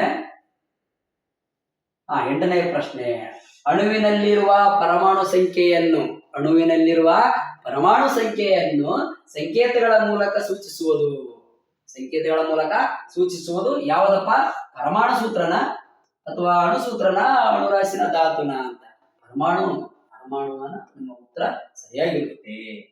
ಎಸ್, ಓಕೆ. ನೆಕ್ಸ್ಟ್ ಪ್ರಶ್ನೆ, ಹುರಿದ ಶೇಂಗಾ ಬೀಜವು ಸಸ್ಯವಾಗಿ ಬೆಳೆಯುವುದಿಲ್ಲ. ಕಾರಣ ಅದ್ರಲ್ಲಿ ಏನಿರಲ್ಲಪ್ಪ? ಹುರಿದ್ರಾಗ ಏನಿರುತ್ತೆ? ಯಾವುದೇ ಸತ್ವ ಇರಲ್ಲ. ಹಾಗಾಗಿ ನಾವು ಉತ್ತರ ಏನ್ ಹೇಳ್ತೀವಪ್ಪ? ಶೇಂಗಾ ಬೀಜದ ಜೈವಿಕ ಸ್ಥಿತಿ ಅಜೈವಿಕವಾಗಿರುತ್ತೆ. ಅಲ್ಲಿ ಸತ್ವ ಇರಲ್ಲ, ಎಲ್ಲ ತನ್ನ ಶಕ್ತಿ ಕಳ್ಕೊಂಡಿರುತ್ತೆ. ಹಾಗಾಗಿ ಅದು ನಾಟಲ್ಲ, ಬೆಳೆಯಲ್ಲ, ಸಿಗಲ್ಲ. ಎಸ್, ನೆಕ್ಸ್ಟ್ ಪ್ರಶ್ನೆ ಬಂದಾಗ 10ನೇ ಪ್ರಶ್ನೆ, ಅತಿ ಹೆಚ್ಚು ಜೀವಿತ ಅವಧಿ ಹೊಂದಿರುವ ಜೀವಿ ಯಾವುದು ಅಂತ ಕೇಳಿದರೆ ಅಲ್ಲಿ ಅಷ್ಟು ಕೊಟ್ಟಿದ್ದಾರೆ. ಅತಿ ಹೆಚ್ಚು ಬದುಕೋದು ನಮ್ಮ ಜೀವರಾಶಿಗಳಲ್ಲಿ ಅಂದ್ರೆ ಆಮೆ. ಓಕೆ. ನೆಕ್ಸ್ಟ್, ವಸ್ತುವು ನೀರಿನ ಮೇಲೆ ತೇಲಲು ಕಾರಣ. ನೀರಿನ ಮೇಲೆ ಯಾವುದೇ ಒಂದು ಇದನ್ನ ಹಾಕಿದ್ರೆ ಯಾಕೆ ತೇಲ್ತೈತಿ ಅಂದ್ರ ನೀರಿನ ಮೇಲ್ಮುಖ ಬಲ ಜಾಸ್ತಿ ಆಗಿರುತ್ತ. ನೀರಿನ ಮೇಲ್ಮುಖ ಬಲ ಏನಾಗಿರುತ್ತಪ್ಪ? ಜಾಸ್ತಿ ಆಗಿರುತ್ತಾ? ನೋ, ನೀರಿನ ಮೇಲ್ಮುಖ ಬಲ ಕಡಿಮೆ ಆಗಿರುತ್ತೆ. ಹಾಗಾಗಿ ಏನ್ ಮಾಡ್ತಾರೆ ನಮ್ಮ ಉತ್ತರ? ಎಸ್, ಓಕೆನಾ? ಡಿ. ಓಕೆ. ನೆಕ್ಸ್ಟ್, ಇವುಗಳಲ್ಲಿ ಮಿಶ್ರಣವನ್ನು ಗುರುತಿಸಿ ಅಂತ ಕೇಳೋಣ. ಯಾವ್ದ್ರಲ್ಲಪ್ಪ? ನೀರಿನ ಮಿಶ್ರಣ, ಈ ಕಲ್ಲು ಮಿಶ್ರಣ ಎಲ್ಲ ಬಂದಾವ. ಬಟ್ ಗಾಳಿಯಲ್ಲಿ ಹೆಚ್ಚು ಮಿಶ್ರಣ ಇರುತ್ತೆ. ಓಕೆನಾ? ಎಸ್, ನೆಕ್ಸ್ಟ್ ಬಂದ ಓಡಾಡುವಾಗ ಬಳಕೆಯಾಗುವ ಶಕ್ತಿ ಅಂದ್ರೆ ನಡೆದಾಡ್ತೀವಿ. ಈ ತರ ನಡೆದಾಡುವಾಗ ಬಳಕೆಯಾಗುವ ಶಕ್ತಿ ಯಾವ್ದಪ್ಪ ಅಂದ್ರೆ ಕಾಲಾಗ ಕೈಯಾಗ ಶಕ್ತಿ ನಡೀತಿಲ್ಲ. ಅದಕ್ಕಾಗಿ ನಾವು ಏನ್ ಹೇಳ್ತೀವಿ? ಸ್ನಾಯು ಶಕ್ತಿ ಆಗಿರುತ್ತೆ. ಓಕೆ ಮಕ್ಕಳೇ, ನೀವು ಬಹಳ ಹುಷಾರಿರಿ ಅಂತ ಹೇಳ್ತೀನಲ್ಲಪ್ಪ. S, okay. ನೆಕ್ಸ್ಟ್ ಬಂದಾಗ ನೋಡಿ, ಕಣಗಳ ಆಧಾರದ ಮೇಲೆ ದ್ರವ್ಯದ ಸ್ಥಿತಿ ಗುರುತಿಸಿ ಅಂದಾಗ ನಮ್ಮ ಉತ್ತರ ಯಾವ್ದಾಗಿರುತ್ತೆ ಅಂತ ನೋಡೋಣ. Yes, okay. ಕಣಗಳ ಸರಿಯಾಗಿ ನೋಡ್ಕೊಳ್ಳಿ. ಏನಾಗುತ್ತೆ? ಗಣನ. ಎಸ್, ಏನಾಗಿರುತ್ತೆ? ಘನ ಆಗಿರುತ್ತೆ. ನೆಕ್ಸ್ಟ್ ಪ್ರಶ್ನೆ, 15ನೇ ಪ್ರಶ್ನೆ ನೋಡಿ, ರಾಶಿಯ ಅಂತಾರಾಷ್ಟ್ರೀಯ ಮಾನ ಯಾವುದು? ರಾಶಿಯ ಅಂತಾರಾಷ್ಟ್ರೀಯ ಮಾನ ಕಿಲೋಗ್ರಾಮ್ ಆಗಿರುತ್ತೆ. S, okay. ಅಣೆಕಟ್ಟೆಯಲ್ಲಿ ಸಂಗ್ರಹವಾದ ನೀರು. ಇದು ಮತ್ತೆ ಒಳ್ಳೆ ಪ್ರಶ್ನೆ ಕೇಳ್ಯಾರ. ಮೊನ್ನೆ ರೀಸೆಂಟ್ ಆಗಿ ಕೂಡ ಕೇಳ್ಯಾರ, ಮತ್ತೆ ಕೇಳಿದಾರೆ. ಅಣೆಕಟ್ಟೆಯಲ್ಲಿ ಸಂಗ್ರಹವಾದ ನೀರಿಂದ ಏನಪ್ಪಾ? ಪ್ರಚನ ಶಕ್ತಿ ಶಕ್ತಿ. ಎಸ್, ಸಮಾಜ ವಿಜ್ಞಾನ ಸೋಷಿಯಲ್ ಸೈನ್ಸ್ ಪ್ರಶ್ನೆಗಳು. ಇದು ಸಕ್ಸಸ್ ನವೋದಯ ತರಬೇತಿ ಕೇಂದ್ರ ಸಿಂಧನೂರು. ನಮ್ಮಲ್ಲಿ ಟ್ಯಾಲೆಂಟ್ ಅವಾರ್ಡ್ ಮಾಡ್ತಾ ಇದ್ವಿ, ಅದರ ಜೊತೆಗೆ ಉಚಿತ ಶಿಕ್ಷಣವನ್ನು ನೀಡ್ತಾ ಇದ್ವಿ, ವರ್ಷ ಪೂರ್ತಿ ನೀಡ್ತಾ ಇದ್ವಿ, ಮತ್ತು 2 ತಿಂಗಳ ಕಾಲ ಊಟ ವಸತಿಗಳೊಂದಿಗೆ ಶಿಕ್ಷಣವನ್ನ ನೀಡ್ತಾ ಇದ್ವಿ. ಆದಷ್ಟು ಬೇಗನೆ ಮಕ್ಕಳು ಮತ್ತು ಪಾಲಕರು, ಪ್ರೀತಿಯ ನನ್ನ ಆತ್ಮೀಯ ಮತ್ತು ಶಿಕ್ಷಕ ವೃಂದದವರು ಆದಷ್ಟು ಬೇಗನೆ ನಿಮ್ಮ ಮಕ್ಕಳ ಹೆಸರನ್ನು ನೋಂದಾಯಿಸಿಕೊಳ್ಳಿ, ರಿಜಿಸ್ಟ್ರೇಷನ್ ಮಾಡಿಕೊಳ್ಳಿ. ಮುಂದಿನ ತಿಂಗಳ 3ನೇ ತಾರೀಕು ನಮ್ಮ ಸಕ್ಸಸ್ ಜೀನಿಯಸ್ ಟ್ಯಾಲೆಂಟ್ ಅನ್ನು ನಡೀತಾ ಇದೆ. ಹಾಗಾಗಿ ರಿಜಿಸ್ಟ್ರೇಷನ್ ಮಾಡಿಕೊಳ್ಳೋದನ್ನ ಮರಿಬೇಡಿ. ನೆಕ್ಸ್ಟ್ ಆದರ್ಶ ವಿದ್ಯಾರ್ಥಿಗಳು ಸಂಬಂಧಪಟ್ಟ ಹಾಗೆ ಸಮಾಜ ವಿಜ್ಞಾನ ಸೋಷಿಯಲ್ ಸೈನ್ಸ್ ನ ಮೊದಲನೇ ಪ್ರಶ್ನೆ, ಭಾರತದ ಎತ್ತರದ ಶಿಖರ K2. ಏನಪ್ಪಾ, ಆ K2ವಿನ ಎತ್ತರ ಎಷ್ಟು ಐತೆ ಅಂತ ಕೇಳೋಣ. K2ವಿನ ಎತ್ತರ ಎಷ್ಟು ಐತೆ ಅಂತ ಕೇಳೋಣ. ಎಷ್ಟು? 86 11 ಮೀಟರ್. ಏನೈತಪ್ಪ, ಭಾರತದ ಎತ್ತರದ ಶಿಖರ ಯಾವ್ದಂದ್ರ ಅದ್ರ ಮೀಟರ್ ಕೇಳಿದ 86.11. ಏನಂದ್ರೆ ಗಾಡ್ವಿನ್ ಅಂತಂದು ಬರುತ್ತೆ, ಅದನ್ನೇ K2 ಅಂತ ಹೇಳ್ತೀವಿ ನಾವು. ಆಯ್ತಾ, ಗಾಡ್ವಿನ್ ಅಂತಂದು ಅದರ ಇದರ ಏನು ಶಾರ್ಟ್ ಫಾರ್ಮ್ ಅಲ್ಲಿ ಬಂದಾಗ K2 ಅಂತ ಕರಿತೀವಿ ನಾವು ಅದನ್ನ. ಅದು ಎಷ್ಟೈತಪ್ಪ ಅಂದ್ರ 86 11 ಐತಿ. 2ನೇ ಪ್ರಶ್ನೆ ಬಂದಾಗ ಈ ಪರ್ವತಗಳು ಇಲ್ಲಿ ನೋಡ್ರಿ, ಈ ಪರ್ವತಗಳು ಪೂರ್ವದಿಂದ ಬಿಸಿ ಬರುವ ಮಾರುತಗಳನ್ನು ತಡೆಯುವುದರಿಂದ ಥಾರ್ ಮರುಭೂಮಿಯಲ್ಲಿ ಮಳೆ ಕೊರತೆಯಾಗಿದೆ. ಥಾರ್ ಮರುಭೂಮಿಯಲ್ಲಿ ಏನಾಯ್ತಂತ, ಮಳೆ ಕೊರತೆ ಆಗೈತೆ ಅಂತ. ಹಂಗಂದ್ರೆ ನಮ್ಮ ಉತ್ತರ ಯಾವ್ದಪ್ಪ, ಅರಾವಳಿನಾ? ಎಸ್, ಅರಾವಳಿ ಆಗಿರುತ್ತೆ. ಎಸ್, ಅರಾವಳಿ ಆಗಿರುತ್ತೆ. ಆಗಿದೆ. S, okay. ನೆಕ್ಸ್ಟ್ ಇಲ್ಲಿ ನೋಡ್ರಿ, ಗೋವಾ ದಕ್ಷಿಣದಲ್ಲಿ ಇದಾಗುತ್ತಾ, ಮತ್ತೆ ಅಸ್ಸಾಂ ಏನಾಗಿರುತ್ತೆ ಅಂತಂದ್ರೆ ನಾವು ಓದಿದ ಪ್ರಕಾರ ಸೋಷಿಯಲ್ ಆಗಿ ಗೊತ್ತಿರೋದಂತ ನಾಲೆಜ್ ಪ್ರಕಾರ ಈಶಾನ್ಯ ಆಗಿರುತ್ತೆ. ಓಕೆನಾ? S, okay. ನೆಕ್ಸ್ಟ್ ನೋಡ್ರಿ ಮಕ್ಕಳ, ಆ ಕಡೆ ನೋಡ್ಬೇಡಿ, ಗಲಾಟೆ ಮಾಡ್ಬೇಡ್ರಿ. ಫಸ್ಟ್ ಇದು ಮುಗಿಸ್ರಿ, ಆಮೇಲೆ ನಿಮ್ಗೆ ಸರಿಯಾದ ಉತ್ತರಗಳನ್ನ ನೀವು ಲೆಕ್ಕ ಹಾಕೋರಿ. ಎಷ್ಟಾಗಿತ್ತು ನಿಮ್ಗೆ ಆದರ್ಶದಲ್ಲಿ, ಎಷ್ಟು ಕೀ ಆನ್ಸರ್ ಸರಿ ಐತೆ ಅನ್ನೋದು ನೋಡ್ರಿ. ಗಲಾಟೆ ಮಾಡ್ಬೇಡ್ರಿ, ಫಸ್ಟ್ ನೋಡ್ರಿ ನೀಟಾಗಿ. ಯಾವುದೇ ಫೋನ್ ಅನ್ನ ಅಟೆಂಡ್ ಮಾಡ್ಬೇಡ್ರಿ, ಕಾಲ್ ಅಟೆಂಡ್ ಮಾಡ್ಬೇಡ್ರಿ. ಈ ವಿಡಿಯೋವನ್ನ ಪರಿಪೂರ್ಣವಾಗಿ ನೋಡಿದಾಗ ನಿಮ್ಗೆ ಕೀ ಉತ್ತರಗಳ ಮಾಹಿತಿ ಸಿಗುತ್ತೆ. Yes, okay. ಪರ್ಯಾಯ ಪ್ರಸ್ಥಭೂಮಿಯನ್ನು ಆಳಿದ ಪ್ರಮುಖ ಸಾಮ್ರಾಜ್ಯ ಯಾವುದು ಅಂತ. ಪ್ರಮುಖ ಸಾಮ್ರಾಜ್ಯ ಯಾವುದು ಅಂದ್ರೆ ಯಾವ್ದಪ್ಪ, ಮೌರ್ಯ ಸಾಮ್ರಾಜ್ಯ ಆಗಿರುತ್ತೆ. ನೆಕ್ಸ್ಟ್ ಪತಿ ಪತ್ನಿ, ಗಂಡ ಹೆಂಡತಿ ಮತ್ತು ಮಕ್ಕಳು ಇರುವ ಕುಟುಂಬ ಯಾವ್ದಪ್ಪ ಅಂತ ಕೇಳಿದ ಅವರು. ಗಂಡ ಹೆಂಡತಿ ಮಕ್ಕಳು ಇರತಕ್ಕಂಥ ಕುಟುಂಬ ವಿಭಕ್ತ ಕುಟುಂಬನ ಅವಿಭಕ್ತ ಕುಟುಂಬನ? ಎಸ್, ಯಾವ್ದು? ವಿಭಕ್ತ ಕುಟುಂಬ ಆಗುತ್ತಾ? ಅಷ್ಟೇ, ಅವಿಭಕ್ತ ಕುಟುಂಬ ಮತ್ತೆ ಅವ್ರಿಗೆ ಗೊತ್ತಾಯ್ತಲ್ಲ. Yes, okay. ವಾರ್ಷಿಕ ಚಲನೆಗಿಂತ ಯಾವುದರಿಗಿಂತ? ವಾರ್ಷಿಕ, ನೋಡಿ ಮಕ್ಕಳೇ, ವಾರ್ಷಿಕ ಚಲನೆಗಿಂತ ದೈನಂದಿನ ಚಲನೆಗೆ ಹೆಚ್ಚು ಸಮಯವನ್ನು ತೆಗೆದುಕೊಳ್ಳುವ ಗ್ರಹ ಯಾವುದು? ಸಿ ಆಗುತ್ತೆ. ಹೆಚ್ಚು ಸಮಯವನ್ನು ತೆಗೆದುಕೊಳ್ತಕ್ಕಂಥ ಗ್ರಹ ಸಿ ಆಗುತ್ತೆ. ಎಸ್, ಭಾರತದಲ್ಲಿ ಅಧಿಕೃತವೆಂದು ಪರಿಗಣಿಸಲಾದ ಭಾಷೆಗಳ ಸಂಖ್ಯೆ ಎಷ್ಟದ ಅಂತ ಕೇಳಿ ನಾವು ಏನ್ ಕೇಳಿದ್ದೇನೆ. ನಮ್ಮ ಅಧಿಕೃತವಾಗಿ ಭಾರತದಲ್ಲಿ ಎಷ್ಟು ಭಾಷೆಗಳಿಗೆ ಪ್ರಾಧಾನ್ಯತೆ ನೀಡಿವಿ ಅಧಿಕೃತವಾಗಿ ಅದಾವ ಅಂತಂದ್ರೆ ನೋಡ್ರಿ 22 ಅವ. ಹಣದ ಮೇಲೆ ಎಷ್ಟು ಇರ್ತಾವ? 15 ಇರ್ತಾವ. ಎಸ್, ನೆಕ್ಸ್ಟ್ ಪ್ರಶ್ನೆ ಬಂದಾಗ ಕುಸ್ಕಿ ಬೇಸಾಯವನ್ನು ಹೀಗೆ ಅನ್ನಬಹುದು. ಕುಸ್ಕಿ ಬೇಸಾಯವನ್ನು ನಾವೇನ್ ಹೇಳ್ತೀವಿ? ಓದಿದ ಪ್ರಕಾರ, ತಿಳ್ಕೊಂಡ ಪ್ರಕಾರ ಒಣಭೂಮಿ ಕೃಷಿ ಅಂತ ಕರಿತೀವಿ. ಎಸ್, ನೆಕ್ಸ್ಟ್ ಪ್ರಶ್ನೆ. ಆ ಕಡೆ ಈ ಕಡೆ ನೋಡ್ಬೇಡಿ, ಆ ಕಡೆ ಈ ಕಡೆ ಮಾತಾಡಬೇಡಿ. ಫಸ್ಟ್ ವಿಡಿಯೋವನ್ನ ಸರಿಯಾಗಿ ನೋಡಿ, ಗಲಾಟೆ ಮಾಡಬೇಡಿ. ಎಸ್, ಮಾದರಿ ನಗರ ಅಥವಾ ಹಳ್ಳಿಯೊಂದರ ವಸತಿಯ ಮುಖ್ಯ ಲಕ್ಷಣ. ಹಳ್ಳಿಯೊಂದರ ಮುಖ್ಯ ಲಕ್ಷಣ ಯಾವ್ದಪ್ಪ ಅಂದ್ರ ಯಾವ್ದಪ್ಪ? ಎಸ್, ತೆರೆದ ಚರಂಡಿ ವ್ಯವಸ್ಥೆ ಇರೋದನ್ನ ನಿಮ್ಮ ಸರಿಯಾದ ಉತ್ತರ ಆಗಿರುತ್ತೆ. ಎಸ್, ನೆಕ್ಸ್ಟ್ 10ನೇ ಪ್ರಶ್ನೆ. ಸರಿಯಾಗಿ ಹೊಂದಿಸಿ ಜೋಡಿಸಿ ಅಂತ ಕೇಳ್ಯಾರ ಅವರು. ಸರಿಯಾಗಿ ಒಂದ್ಸಲ ಜೋಡಿಸದೆ ನೋಡ್ಬಿಡ್ರ. ಕೆಂಪು ಗ್ರಹ ಮಂಗಳ ಗ್ರಹನ? ಸರಿಯಾದ ಉತ್ತರ ಯಾವ್ದಪ್ಪ? ಕೆಂಪು ಗ್ರಹ ಮಂಗಳ ಗ್ರಹ ಸರಿಯಾದ ಉತ್ತರ ಆಗಿರುತ್ತೆ. ಮತ್ತೆ ವ್ಯಾಯಾಮ ಅಷ್ಟು ಪುಷ್ಟ ಆಗೋದು, ವ್ಯಾಯಾಮದಿಂದಾಗುವ ಅನುಕೂಲಗಳಿಂದ ಹೊರತಾದದ್ದು ಬೇರೆ ಆಗುವುದು ಯಾವ್ದು ಅಂತ ಕೇಳಿದಾನೆ? ವ್ಯರ್ಥ ಸಮಯ, ವೇಸ್ಟ್ ಸಮಯ ಆಗುತ್ತೆ. ಹೊರತಾದದ್ದು ಅಪೋಸಿಟ್ ಕೇಳಿದಾರೆ ಅದನ್ನ, ಹಾಗಾಗಿ ವ್ಯರ್ಥ ಸಮಯ. ಓಕೆ, 12ನೇ ಪ್ರಶ್ನೆ ಬಂದಾಗ 12ನೇ, ಕಾಫಿ ಮತ್ತು ಕಿತ್ತಳೆಗಳನ್ನು ಬೆಳೆಯುವ ಜಿಲ್ಲೆ. ನಾವೇನು ಬೆಳಿತೀವಿ? ಕಾಫಿ ಮತ್ತು ಕಿತ್ತಳೆಗಳನ್ನು ಎಲ್ಲಿ ಬೆಳಿತೀವಿ? ಇಲ್ಲಪ್ಪ, ಕೊಡಗುನ? ಎಸ್, ಕೊಡಗು. ನೋಡಿ, ಕೊಡಗಲ್ಲಿ ಬೆಳಿತೀವಿ ನಾವು. ನೆಕ್ಸ್ಟ್ ಪ್ರಶ್ನೆ ಬಂದಾಗ ಕೃಷಿಯ ಅಂತಿಮ ಪ್ರಕ್ರಿಯೆ ಶಬ್ದ ಮಾಡ್ಬಿಡಿ. Yes okay. ನೋಡ್ರಿ, ಕೃಷಿಯ ಅಂತಿಮ ಪ್ರಕ್ರಿಯೆ ಯಾವುದು ಅಂದ್ರೆ ಒಕ್ಕಣೆ. ಒಕ್ಕಣೆ ಅಂದ್ರೆ ಕೊಯ್ಯೋದು. ಏನು ರಾಶಿ ಮಾಡೋದು, ಅದಕ್ಕೆ ನಾವೇನಂತೀವಿ ಒಕ್ಕಣೆ ಅಂತ ಕರಿತೀವಿ. ಪದವನ್ನ ಭಾರಿ ಎದುರಾಗಿ ಬಳಸಿದ್ದಾರೆ, ಕ್ರಾಂತಿಕವಾಗಿ ಬಳಸಿದ್ದಾರೆ. ಅದರ ಅರ್ಥವನ್ನ ಗೊತ್ತಾದಾಗ ಒಕ್ಕಣೆ ಅಂದ್ರೆ ರಾಶಿ ಮಾಡುವುದು, ಕೊಯ್ಲು ಮಾಡುವುದು ಅಂತ ಅರ್ಥವನ್ನ ನೀಡುತ್ತದೆ. ಎಸ್. ಅತ್ತೆ ಎಂದರೆ ಅಂದ್ರೆ ಅತ್ತೆ ಅಂದ್ರೆ ಯಾರ ಆತಾಳ, ತಂದೆಯ ತಂಗಿಯ ಆತಾಳ ನೋಡ್ಕೊಳ್ಬೇಕಾರ. ಏನೋ ನಿಮ್ಮ ಅಪ್ಪ ಇರ್ತಾರಲ್ಲ, ಫಾದರ್, ಅಪ್ಪರ ತಂಗಿಗೆ ನಾವು ಅತ್ತೆ ಅಂತ ಕರಿತೀವಿ. ಎಸ್. ಇದು ಗ್ರಾಮೀಣ ಸಮುದಾಯದ 15ನೇ ಪ್ರಶ್ನೆ. ಇದು ಗ್ರಾಮೀಣ ಸಮುದಾಯದ ಲಕ್ಷಣವಾಗಿದೆ. ಗ್ರಾಮೀಣ ಸಮುದಾಯದ ಲಕ್ಷಣವಾಗಿದೆ. ಯಾವ್ದಪ್ಪ? ವ್ಯವಸಾಯ ಮಾಡೋದು ಯಾವ್ದು ನೋಡ್ರಪ್ಪ? ಅಂಗಡಿಗಳ ಸಾಲ ಅಲ್ಲ, ವ್ಯವಸಾಯ. ಗ್ರಾಮೀಣ ಸಮುದಾಯದ ಮುಖ್ಯ ವ್ಯವಸಾಯ ಆಗಿರುತ್ತೆ. ಎಸ್. ನೆಕ್ಸ್ಟ್ ಪ್ರಶ್ನೆ, ಸಾಗಾಣಿಕೆಗೆ ಅಗತ್ಯವಾದ ವೃತ್ತಿ. ಸಾಗಾಣಿಕೆಗೆ ಅಗತ್ಯವಾದ ವೃತ್ತಿ ಯಾವುದು ಅಂತ ಕೇಳಿದಾನೆ. ಯಾವ್ದಂತ ಹೇಳಿದಾನೆ? ಸಾಗಾಣಿಕೆಗೆ ಚಲನೆ ಮಾಡೋದು, ಚಾಲನೆ. ಹೌದಾ? Yes okay. ಚಲನೆ ಮಾಡೋದು ಸಾಗಣೆ ಆಗುತ್ತೆ. ಎಸ್. ನೆಕ್ಸ್ಟ್ ಪ್ರಶ್ನೆ, ಜಿಕೆ ಸಾಮಾನ್ಯ ಜ್ಞಾನ, ಜನರಲ್ ನಾಲೆಡ್ಜ್ ಸಂಬಂಧಪಟ್ಟಿರ್ತಕ್ಕಂಥ ಪ್ರಶ್ನೆಗಳು. 15ನೇ ಪ್ರಶ್ನೆ ಬಂದಾಗ ನೋಡ್ರಿ, ಭಾರತದ ಕ್ಷೀರ ಕ್ರಾಂತಿಯ ಪಿತಾಮಹ. ಕ್ಷೀರ ಅಂದ್ರೆ ಏನಪ್ಪಾ? ಕ್ಷೀರ ಅಂದ್ರೆ ನಾವ್ ಯಾವ್ದು ಕರಿತೀವಿ? ಕ್ಷೀರ ಅಂದ್ರೆ ಏನು ಭಯ ಇಲ್ಲ. ಕ್ಷೀರ ಅಂತ ಯಾವ್ದು ಕರಿತೀವಿ ಅಂದ್ರೆ ನಾವು ಹಾಲು ಉತ್ಪಾದನೆಗೆ ಕ್ಷೀರ ಅಂತ ಕರಿತೀವಿ.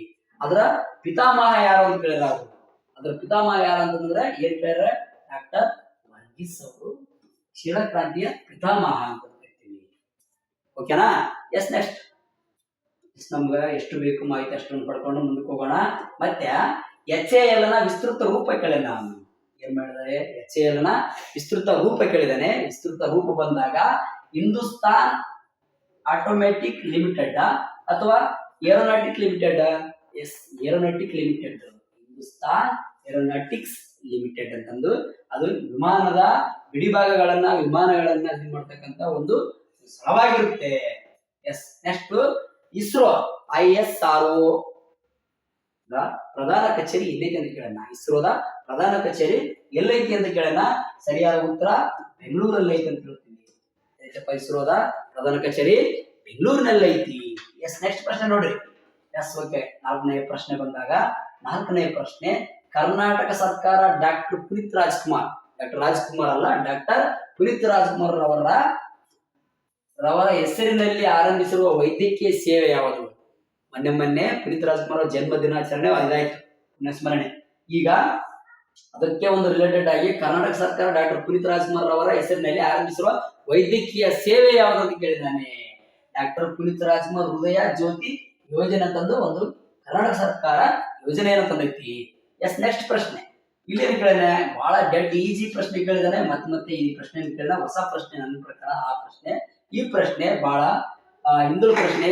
ಸಾಂಸ್ಕೃತಿಕ ನಗರ, ಅಂದ್ರೆ ಕಲ್ಚರಲ್, ಸಾಂಸ್ಕೃತಿಕ ನಗರ ಎಂದು ಪ್ರಸಿದ್ಧವಾಗಿರುವ ಕರ್ನಾಟಕದ ನಗರ ಯಾವುದು ಅಂದಾಗ ಮೈಸೂರು ಬರುತ್ತೆ.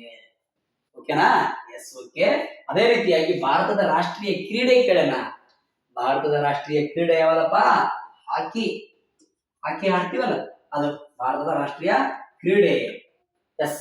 ಭಾರತದ ರಾಷ್ಟ್ರೀಯ ಯಾವ್ದಪ್ಪ ಅಂತಂದ್ರೆ ಕ್ರೀಡೆ ಉತ್ತರ ಆಗಿರುತ್ತೆ. ಎಸ್. ನೆಕ್ಸ್ಟ್ ಪ್ರಶ್ನೆ. Yes okay. ಈ ಪ್ರಶ್ನೆ ಬಂದು ನೋಡ್ರಿ, ಓಕೆನಾ? ಎಸ್. ಅಲ್ಲಿ ನೆಕ್ಸ್ಟ್ ಆ ಪ್ರಶ್ನೆ ನೋಡಿ ಏನ್ ಹೇಳ್ತದೆ, ರಾಷ್ಟ್ರಕವಿ ಬಿರುದಾಂಕಿತ ಪ್ರಥಮ ಕವಿ ಯಾರಂತ ಕೇಳೋಣ. ಅಂದ್ರೆ 3 ಜನ ಏನು ಕವಿಗಳದಾರ, ರಾಷ್ಟ್ರೀಯ ಕವಿಗಳು. ಅದರಲ್ಲಿ ಫಸ್ಟ್ ಕವಿ ಯಾರು ಅಂತ ಕೇಳಿದರೆ, ಫಸ್ಟ್ ಕವಿ ಬಂದಾಗ ಎಂ ಗೋವಿಂದ ಪೈ. ಓಕೆನಾ? 2ನೇ ಕವಿ ಬಂದಾಗ ಕುವೆಂಪು, 3ನೇ ಕವಿ ಬಂದಾಗ GS. ಫಸ್ಟ್ ಕವಿ ಕೇಳಿದರೆ ಫಸ್ಟ್ ಅದಾಗುತ್ತೆ. ನೆಕ್ಸ್ಟ್ ಬಂದಾಗ ಇತ್ತೀಚೆಗೆ ಭಾರತ ಸೈನ್ಯ ಕೈಗೊಂಡ ಕಾರ್ಯಾಚರಣೆ. ನಮ್ಮ ಭಾರತದ ಸೈನ್ಯ ಇತ್ತೀಚೆಗೆ ಒಂದು ಕಾರ್ಯಾಚರಣೆಯನ್ನ ಕೈಗೊಂಡೈತಿ. ಅದು ಯಾವ್ದಂತ ಕೇಳಿದ್ದಾರೆ. ಅದು ಯಾವ್ದಪ್ಪ ಅಂದ್ರ ಆಪರೇಷನ್ ಸಿಂಧೂರ. ಆಪರೇಷನ್ ಸಿಂಧೂರ ಎಂಬ ಒಂದು ಕಾರ್ಯಾಚರಣೆಯನ್ನು ಕೈಗೊಂಡ್ರ ಭಾರತ. ಎಸ್. ಇಲ್ಲಿ ನೋಡ್ರಿ, ಈ ಪ್ರಶ್ನೆ ನೋಡ್ರಿ, ಬಹಳ ಹಿಂದೆ ರಿಪೀಟೆಡ್ ಆಗಿರ್ತಕ್ಕಂಥ ಕ್ವಶನ್ ನೋಡ್ರಿ. ಭಾರತ ರತ್ನ ಪ್ರಶಸ್ತಿ ಪುರಸ್ಕೃತ ಏಕೈಕ ಕ್ರಿಕೆಟ್ ಆಟಗಾರ ಯಾರು ಅಂತ ಕೇಳಿದ್ರೆ, ಭಾರತ ರತ್ನ ಪ್ರಶಸ್ತಿ ಪಡೆದ ಏಕೈಕ ಕ್ರಿಕೆಟ್ ಆಟಗಾರ ಯಾರು ಅಂತ ಕೇಳಿದಾಗ ನೇರವಾಗಿ ನಿಮ್ಮ ಉತ್ತರ ಸಚಿನ್ ತೆಂಡೂಲ್ಕರ್. ಸಚಿನ್ ತೆಂಡೂಲ್ಕರ್ ಅವ್ರದ್ದು ಇದು ಡಾಕ್ಟರ್ ಭಾರತ ರತ್ನ ಪ್ರಶಸ್ತಿ ಪಡ್ಕೊಂಡ್ರ. ಅದ್ರ ಜೊತೆಗೆ ಭಾರತದ ರಾಷ್ಟ್ರೀಯ ಕ್ರೀಡಾ ದಿನ ಯಾವುದು? ಭಾರತದ ಧ್ಯಾನ್ ಚಂದ್ ಅವರ ಒಂದು ಏನೋ ಹುಟ್ಟು ಜನ್ಮದಿನದಕ್ಕಾಗಿ ಇದನ್ನ ಒಂದು ಭಾರತದ ರಾಷ್ಟ್ರೀಯ ಕ್ರೀಡಾ ದಿನವನ್ನಾಗಿ ಮಾಡ್ತಾರೆ. ಧ್ಯಾನ್ ಚಂದ್ ಹೋಗಿ ಅವರ ಒಂದು ಸವಿನೆನಪಿಗಾಗಿ ಆಗಸ್ಟ್ 29 ಭಾರತ ರಾಷ್ಟ್ರೀಯ ಕ್ರೀಡಾ ದಿನವನ್ನಾಗಿ ಆಚರಣೆ ಮಾಡ್ತಾರೆ. ಓಕೆ, ನೆಕ್ಸ್ಟ್ ಮಾನಸಿಕ ಸಾಮರ್ಥ್ಯ, ಮೆಂಟಲ್ ಅಬಿಲಿಟಿ. ಇದು ಸಕ್ಸಸ್ ನವೋದಯ ತರಬೇತಿ ಕೇಂದ್ರ, ಸಿಂಧನೂರು, ರಾಯಚೂರು ಜಿಲ್ಲಾ, ಸಿಂಧನೂರು ತಾಲೂಕು. ಸಿಂಧನೂರಲ್ಲಿ ಎಲ್ಲಿ ಬರ್ತದೆ ಈ ಪ್ಲೇಸ್ ಅಂದ್ರೆ ಶ್ರೀ ಕನಕದಾಸ ಕಲ್ಯಾಣ ಮಂಟಪ, ಕುಷ್ಟಗಿ ರಸ್ತೆ. ನಮ್ಮ ಮೊಬೈಲ್ ನಂಬರ್ ಬಂದು 96 11 20 70 52. ಮತ್ತೊಂದು ನಂಬರ್ ಬಂದು 96 11 26 70 52. ಈಗ ನಾವು ಲಾಸ್ಟ್ ಕೊನೆಯ ಪ್ರಶ್ನೆ ಪತ್ರಿಕೆಯ ಲಾಸ್ಟ್ ಭಾಗ ಮಾನಸಿಕ ಸಾಮರ್ಥ್ಯ. ಅದರಲ್ಲಿ ಮೊದಲನೇ ಪ್ರಶ್ನೆ, ಈ ಸರಣಿಯ ಮುಂದಿನ ಸಂಖ್ಯೆ ಯಾವುದು ಅಂತ ಕೇಳಿದಾನೆ. ಈ ಸರಣಿಯ ಮುಂದಿನ ಸಂಖ್ಯೆ 36 ಅಂತ ಹೇಳಲಾಗುತ್ತೆ. ಎಸ್. ನೆಕ್ಸ್ಟ್ ಪ್ರಶ್ನೆ ಬಂದಾಗ, ನೆಕ್ಸ್ಟ್ ಪ್ರಶ್ನೆ ಎರಡನೇ ಪ್ರಶ್ನೆ, CAR ಎಂಬುದು 22 ಎಂದು ಸಂಕೇತಿಸಿದರೆ BUS ಎಂಬುದು ಹೀಗೆ ಸಂಕೇತಿಸಲಾಗುತ್ತೆ. ಪ್ರಶ್ನೆ ಕುಂತ್ರೆ ಮತ್ತೆ ಲೇಟ್ ಆಗುತ್ತೆ. ಏನಾಗುತ್ತೆ? ಎಸ್ ನೋಡ್ರಿ, ಏನಾಗುತ್ತೆ? 42 ಆಗುತ್ತೆ. ಎಸ್. ಧ್ರುವನ್, ಇದು ನೋಡ್ರಿ ಮೂರನೇ ಪ್ರಶ್ನೆ ಏನಾಗುತ್ತೆ? ಮೂರನೇ ಪ್ರಶ್ನೆ ಏನಾಗುತ್ತೆ ಅಂತಂದಾಗ ನೋಡ್ರಿ, ಮೂರನೇ ಪ್ರಶ್ನೆ ಏನಾಗುತ್ತೆ? ಬುಧವಾರ ಆಗುತ್ತೆ. ಹೌದಾ? ಬುಧವಾರ ಆಗುತ್ತೆ. ಎಷ್ಟು? ನಾಲ್ಕನೆಯ ಪ್ರಶ್ನೆ ಬಂದಾಗ ನೋಡ್ರಿ, ಸರಿಯಾಗಿ ನೋಡ್ರಿ, ಇಲ್ಲಿ ಸರಿಯಾಗಿ ಈ ಕಡೆ ನೋಡ್ರಿ. ಎಸ್, ಸರಿಯಾಗಿ ನಾಲ್ಕನೇ ಪ್ರಶ್ನೆ ಬಂದಾಗ ಏನಾಗುತ್ತೆ? ನಾಲ್ಕನೇ ಪ್ರಶ್ನೆ ಏನಾಗುತ್ತೆ? ಡಿ ಆಗುತ್ತೆ. ಎಸ್. ಐದನೆಯ ಆಕೃತಿಯಲ್ಲಿರುವ ಆಯತಗಳ ಒಟ್ಟು ಸಂಖ್ಯೆ ಏನಾಗುತ್ತೆ ಅಂತ ಕೇಳಿದ್ದಾನೆ. ಆಯತಗಳ ಒಟ್ಟು ಸಂಖ್ಯೆ ಏನಾಗುತ್ತೆ ಅಂದಾಗ ಸಿ ಆಗುತ್ತೆ. ಎಸ್, ಸಿ ಆಗುತ್ತೆ. ಅದೇ ರೀತಿಯಾಗಿ ನೆಕ್ಸ್ಟ್ ನೋಡ್ರಿ, ಆರನೆಯ ಪ್ರಶ್ನೆ ಬಂದಾಗ ಕೊಟ್ಟಿರುವ ಸಾಮ್ಯತೆಯನ್ನು ಪೂರ್ಣಗೊಳಿಸಿ. ಇದರಲ್ಲಿ ಉತ್ತರ ಯಾವುದು ಅಂತಂದಾಗ ನೋಡ್ರಿ, ಇದು ಡಿ ಆಗುತ್ತೆ. 144 ಆಗುತ್ತೆ. ಎಸ್. ಓಕೆ. ನೆಕ್ಸ್ಟ್ ಪ್ರಶ್ನೆ. ನೆಕ್ಸ್ಟ್, ಒಂದು ಗಡಿಯಾರದಲ್ಲಿ ಸಮಯ 6 ಗಂಟೆಯಾಗಿದ್ದಾಗ ಗಡಿಯಾರದ ಮುಳ್ಳುಗಳು ನಡುವಿನ ಕೋನ ಏನು ಅಂತ ಕೇಳಿ ಕೋನ ಏನಂತ ಕೇಳಿದಾಗ 121 ಎಸ್ 121 ಕೋನ ಆಗುತ್ತೆ. ಎಸ್. ಗಡಿಯಾರದ ಮುಳ್ಳು ಹೇಗಿರುತ್ತೆ ಅಂತ ಕೇಳಿದ್ದೇನೆ. ಎಸ್ ನೋಡ್ರಿ, ಹೌದಾ ಅಲ್ಲ? ಎಸ್. 7ನೇ ಪ್ರಶ್ನೆ. ಎಸ್, ನೀವು ನೋಡ್ರಿ, ಹಂಗ ನೋಡಕತ್ತೀರಿ. 7ನೇ ಪ್ರಶ್ನೆ, ಇದು ನಾನು ಕೇಳ್ತಾ ಇರೋದು. 7ನೆಯ ಪ್ರಶ್ನೆ ಬಂದಾಗ ಸರಿಯಾದ ಉತ್ತರ ಏನಾಗುತ್ತೆ? 180 ಡಿಗ್ರಿ. 180 ಡಿಗ್ರಿ. ಎಸ್, ನಾವು ಅದು 6ನೇ ಪ್ರಶ್ನೆ ಇಟ್ಕೊಂಡಿದ್ವಿ. 7ನೇ ಪ್ರಶ್ನೆ ಸರಿಯಾಗಿ ನೋಡಿದಾಗ 180 ಡಿಗ್ರಿ ಆಗುತ್ತೆ. ಗುಂಪಿಗೆ ಸೇರದ್ದನ್ನು ಆಯ್ಕೆ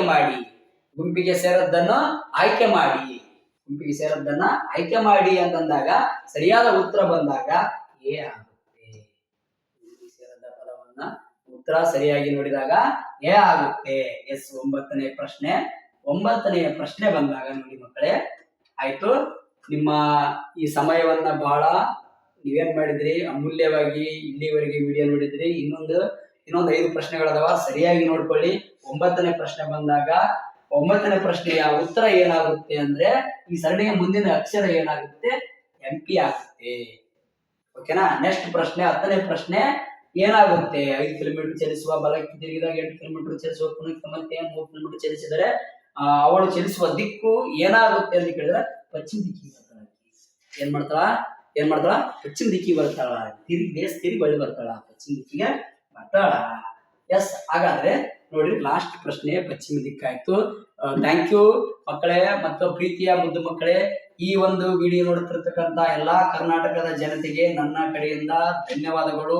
ಅದರ ಜೊತೆಗೆ ಬಹಳ ಮುಖ್ಯವಾಗಿ ನೆನಪಿರ್ಲಿ, ರಾಜ್ಯ ಮಟ್ಟದ ಸಕ್ಸಸ್ ಜೀನಿಯಸ್ ಟ್ಯಾಲೆಂಟ್ ಅವನ್ನ ಮುಂದಿನ ತಿಂಗಳು 3ನೇ ತಾರೀಕು ರಾಯಚೂರು ಜಿಲ್ಲಾ ಸಿಂಧನೂರು ತಾಲೂಕಿನ ಶ್ರೀ ಕನಕದಾಸ ಕಲ್ಯಾಣ ಮಂಟಪ ಕುಷ್ಟಗಿ ರಸ್ತೆಗೆ ಹೋಗುವ ದಾರಿಯಲ್ಲಿ ಐತಿ. ನೀವು ಆ ಒಂದು ಎಕ್ಸಾಮ್ ಬರೀಬೇಕಂತಂದ್ರೆ 3ನೇ ಕ್ಲಾಸ್ 4ನೇ ಕ್ಲಾಸ್ ಅವರಿಗೆ ವರ್ಷ ಪೂರ್ತಿ ಉಚಿತ ಶಿಕ್ಷಣ ಇರುತ್ತೆ. ಮತ್ತೆ 6, 7, 8, 9ನೇ ತರಗತಿಯ ವಿದ್ಯಾರ್ಥಿಗಳಿಗೆ 2 ತಿಂಗಳ ಕಾಲ ಊಟ ವಸತಿ ಹಾಸ್ಟೆಲ್ ವ್ಯವಸ್ಥೆ ಇರುತ್ತೆ. ಪ್ರಥಮ ದ್ವಿತೀಯ ತೃತೀಯ ಬಂದಿರತಕ್ಕಂಥ ಮಕ್ಕಳಿಗೆ ಈ ಒಂದು ಏನಪ್ಪಾ ಫ್ರೀ ಎಜುಕೇಶನ್ ಉಚಿತ ಶಿಕ್ಷಣ ನೀಡುತ್ತೆ. ಹಾಗಾಗಿ ನಮ್ಮ ಮೊಬೈಲ್ ನಂಬರ್ ಬಂದು 9611207052, ಮತ್ತೊಂದು ನಂಬರ್ ಬಂದು 9611267052 ಆಗಿರುತ್ತೆ. ಈ ಸಂಸ್ಥೆಯ ಸಂಸ್ಥಾಪಕರಾದ ನಾವು ನಿರುಪದಿ ಸರ್ ಅಂತೇಳಿ. ಈ ಒಂದು ವಿಡಿಯೋ ನೋಡ್ತಕ್ಕಂಥ ನಿಮ್ಮೆಲ್ಲರಿಗೂ ಧನ್ಯವಾದಗಳು. ಮುಂದಿನ ವಿಡಿಯೋಗಳಿಗಾಗಿ